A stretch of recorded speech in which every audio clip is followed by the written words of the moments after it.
ಕನ್ನಡಿಗಳೇ, ಬಹಳ ಗಂಭೀರವಾದ ಒಂದು ವಿಷಯದ ಬಗ್ಗೆ ನಾವು ಚರ್ಚಿಸ್ತಾ ಇದ್ದೇವೆ. ಈ ದೇಶದ ಅಲ್ಪಸಂಖ್ಯಾತರಿಗೆ, ಈ ದೇಶದ ಬಡವರಿಗೆ, ಈ ದೇಶದ ದಲಿತರಿಗೆ, ಈ ದೇಶದ ಮಹಿಳೆಯರಿಗೆ ಬಹಳ ಮಾರಕವಾಗಬಹುದಾದ ಒಂದು ದುರಂತದ ಬಗ್ಗೆ, SIRನ ಬಗ್ಗೆ, SIR ಏನು, ಅದರ ಪರಿಣಾಮಗಳೇನು ಎಂಬುದರ ಬಗ್ಗೆ ಎಲ್ಲ ಚರ್ಚಿಸುವುದು ಮಾತ್ರ ಅಲ್ಲ, ಒಂದು ದೊಡ್ಡ ಹೋರಾಟಕ್ಕೆ ಸಿದ್ಧತೆಯನ್ನು ಆರಂಭಿಸಬೇಕಾದಂತಹ ಸಂದರ್ಭ ಇದು. SIR ಈಗಾಗಲೇ ನಮ್ಮ 3 ಗಣ್ಯ ಅತಿಥಿಗಳು ವಿವರಿಸಿರುವಂತೆ NRCಯ ಮೂಲಕ ಏನು ಬಯಸಲಾಗಿತ್ತೋ ಆ ಉದ್ದೇಶವನ್ನು SIRನ ಮೂಲಕ ಈಡೇರಿಸುವ ಪ್ರಯತ್ನ ಈ ದೇಶದಲ್ಲಿ ನಡೀತಾ ಇದೆ. ಸಂಘ ಪರಿವಾರದ ಆಡಳಿತಕ್ಕೆ ಥ್ರೆಟ್ ಆಗಿರುವ 3-4 ವಿಷಯಗಳಿವೆ. ಸುಮಾರು 50-100 ವರ್ಷಗಳ ಕಾಲ ಆಡಳಿತ ನಡೆಸಬೇಕು ಅಂತ ಅವರು ಬಯಸ್ತಾ ಇದ್ದಾರೆ.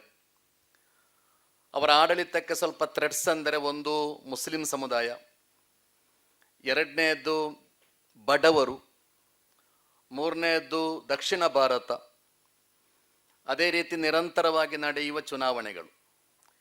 ಇದೆಲ್ಲವನ್ನು ನಿವಾರಿಸಿ ದಕ್ಷಿಣ ಭಾರತವನ್ನು ಡಿಲಿಮಿಟೇಷನ್ನ ಮೂಲಕ ನಿಯಂತ್ರಿಸುವುದು, ಅದೇ ರೀತಿ ಮುಸ್ಲಿಮರು ಮತ್ತು ಬಡವರನ್ನು NRC ಮೂಲಕ, SIRನ ಮೂಲಕ, ಮತ್ತು ನಿರಂತರವಾಗಿ ಬರುವ ಚುನಾವಣೆಗಳನ್ನು 1 ನೇಷನ್ 1 ಇಲೆಕ್ಷನ್ ಮೂಲಕ, ಹೀಗೆ ಎಲ್ಲ ಅಡೆತಡೆಗಳನ್ನು ನಿವಾರಿಸಿ ಬಹಳ ಸುದೀರ್ಘ ಕಾಲದವರೆಗೆ ಈ ದೇಶವನ್ನು ಆಳುವ ಒಂದು ದೊಡ್ಡ ಷಡ್ಯಂತ್ರವನ್ನು ಫ್ಯಾಸಿಸ್ಟ್ಗಳು ರೂಪಿಸ್ತಾ ಇದ್ದಾರೆ. ಈಗಾಗಲೇ ತಿಳಿಸಿರುವಂತೆ SIR ಎಂಬುದು ಬಹಳ ಸುಲಭವಾಗಿ ಹೇಳ್ತಾ ಇದ್ದಾರೆ. ಕೆಲವರೆಲ್ಲ ಮರಣ ಹೊಂದಿರುತ್ತಾರೆ, ಅವರ ಹೆಸರು ತೆಗೆದು ಹಾಕಬೇಕು. ಕೆಲವರದ್ದು 2 ಕಡೆ ಹೆಸರಿದೆ, ಅದನ್ನು ಸರಿ ಮಾಡಬೇಕು, ಶುದ್ಧೀಕರಣ ಅಂತ ಹೇಳಿದಾರಲ್ಲ ಶಿವಸುಂದರ್ ಅವರು. ಹಾಗೆ ಬಹಳ ಸರಳವಾಗಿ ಹೇಳ್ತಾ ಇದ್ದಾರೆ.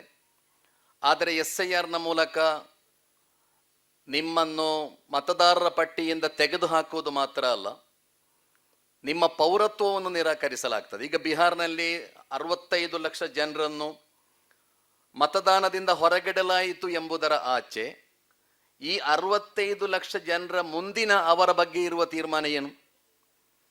ಅವರ ಪೌರತ್ವ ನಿರಾಕರಣೆ ಖಂಡಿತವಾಗಿ.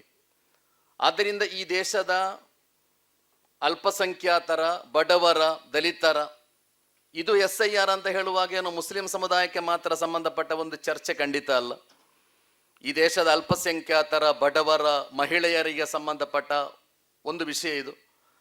ಆದ್ದರಿಂದಲೇ ಈ ದೇಶದ ಬಹುಸಂಖ್ಯಾತ ಜನರ ಪೌರತ್ವವನ್ನೇ ನಿರಾಕರಿಸುವಂತಹ ಕೆಲಸ SIRನ ಮೂಲಕ ನಡೆಯುತ್ತಾ ಇದೆ ಒಂದು ಕಡೆ.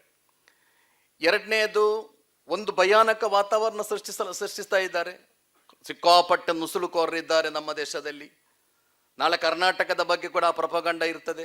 ಸಿಕ್ಕಾಪಟ್ಟ ನುಸುಳುಕೋರರು ಬಾಂಗ್ಲಾದಿಂದ ಬಂದವರು, ಮ್ಯಾನ್ಮಾರ್ನಿಂದ ಬಂದವರು.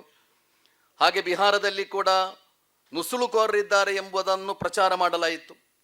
ಹಾಗೆ ನುಸುಳುಕೋರರ ಪಟ್ಟಿ ಮಾಡಿದಾಗ ಪರ್ಕಲ ಸರ್ ಹೇಳಿದ ಹಾಗೆ 5 ಜನರ ಹೆಸರು ಸಿಕ್ಕಿತ್ತು ಅಂತ. ಆದರೆ ಈ 5 ಜನರ ಹೆಸರು ಚರ್ಚೆ ಆಗುವುದಿಲ್ಲ ಅಲ್ಲ. ಮೊನ್ನೆ ರೆಡ್ ಫೋರ್ಟಿನಲ್ಲಿ ಸ್ಪಾಟ್ ಆದ ಹಾಗೆ ವೈಟ್ ಕಾಲರ್ ಟೆರರಿಸಂ ಅಂತ ಹೇಳಿ ಏನೆಲ್ಲ ಅವರಿಗೆ ಉದ್ದೇಶ ಏನಿತ್ತು ಅದೆಲ್ಲ ಈಡೇರಿತು. ಈಗ ನಿನ್ನೆ ವೈಟ್ ಕಾಲರ್ ಡಾಕ್ಟರ್ಸ್ಗಳನ್ನು ಬಿಟ್ಟಿದ್ದಾರೆ, ಏನು ಇಲ್ಲ ಪ್ರೂಫ್ ಅಂತ. ಆದರೆ ಅದು ಯಾವ ಮಾಧ್ಯಮದಲ್ಲೂ ಚರ್ಚೆ ಆಗುವುದಿಲ್ಲ, ಯಾರಿಗೂ ಗೊತ್ತೂ ಆಗುವುದಿಲ್ಲ.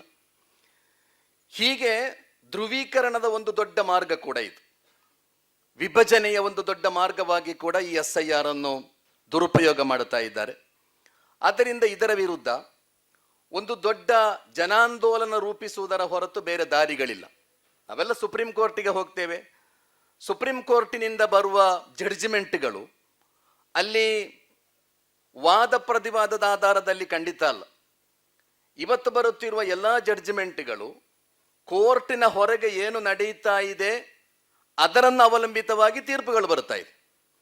ಕೋರ್ಟಿನ ಹೊರಗೆ, ಸುಪ್ರೀಂ ಕೋರ್ಟಿನ ಹೊರಗೆ ದೊಡ್ಡ ಜನಾಂದೋಲನ ನಡೀತಾ ಇದೆ, ದೊಡ್ಡ ಪ್ರತಿಭಟನೆಗಳು ನಡೀತಾ ಇದೆ ಎಂದಾದರೆ ಅದಕ್ಕೆ ಅನುಗುಣವಾಗಿ ಇವತ್ತು ತೀರ್ಪುಗಳು ಬರ್ತಾ ಇದೆ. ಅಲ್ಲದೆ ಎಷ್ಟು ದೊಡ್ಡ ಲಾಯರ್, ಎಷ್ಟು ದೊಡ್ಡ ಸಂವಿಧಾನ ತಜ್ಞ ವಾದ ಮಾಡಿ ಕಾನೂನು ತೀರ್ಪು ಅವರ ಪರವಾಗಿ ಬರುವಂತಹ ಒಂದು ವ್ಯವಸ್ಥೆ ಇವತ್ತು ಈ ದೇಶದಲ್ಲಿ ಖಂಡಿತ ಇಲ್ಲ. ಆದ್ದರಿಂದಲೇ ದೊಡ್ಡ ಜನಾಂದೋಲನ ನಡೆಯುವುದಾದರೆ ಸುಪ್ರೀಂ ಕೋರ್ಟ್ ಕೂಡ ನಿಮ್ಮ ಮಾತುಗಳನ್ನು ಆಲಿಸುವ ಸಾಧ್ಯತೆಗಳಿವೆ.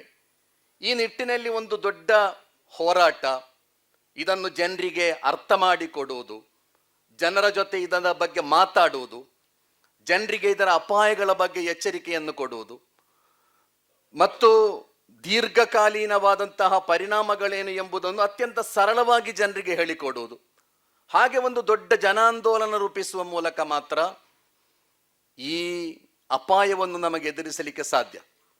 ಮತ್ತು ನಾವೆಲ್ಲ ಆತ್ಮವಿಶ್ವಾಸ ಕಳ್ಕೊಳ್ಬೇಕಾದ ಒಂದು ಜಗತ್ತಲ್ಲ ಇವತ್ತು.